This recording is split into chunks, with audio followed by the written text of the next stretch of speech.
علیہ السلام کے دور کے بعد بھی اور آپ کی حیات طیبہ میں بھی لوگ آپ کے نعت خوان تھے، وصاف تھے،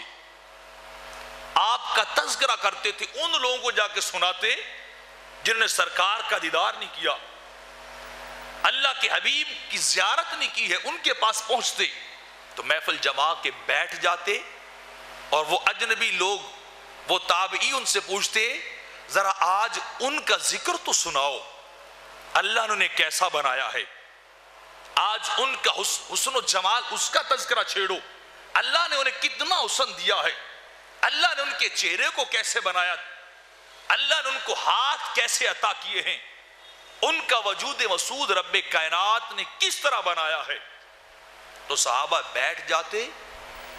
نئے لوگوں کے جرمٹ اور محفل میں، اور تصور میں لاتے سرکار کا چہرہ، اپنی نگاہوں میں، اپنے ذہن کے اندر سرکار کا حلیہ، سرکار کا وجود مسعود سامنے رکھتے، اور پھر کہتے کہ انی انظر الی رسول اللہ صلی اللہ علیہ وسلم، گویا کہ میں ایسے لگ رہا ہے اب بھی سرکار کو دیکھ رہا ہوں، اب بھی سرکار کو اپنی نگاہوں کے سامنے پا رہا ہوں، اللہ کے حبیب میرے سامنے ہیں۔ تو جو سرکار کے نعت خوانان تھے، سرکار کے اوصاف حمیدہ کو بیان کرنے والے تھے، وہ لوگوں تک سرکار کا ذکر خیر پہنچاتے تھے، محفلیں جماتے تھے،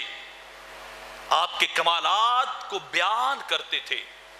کہ رب کائنات خالق ذوالجلال نے آپ کو کیسے بنایا ہے،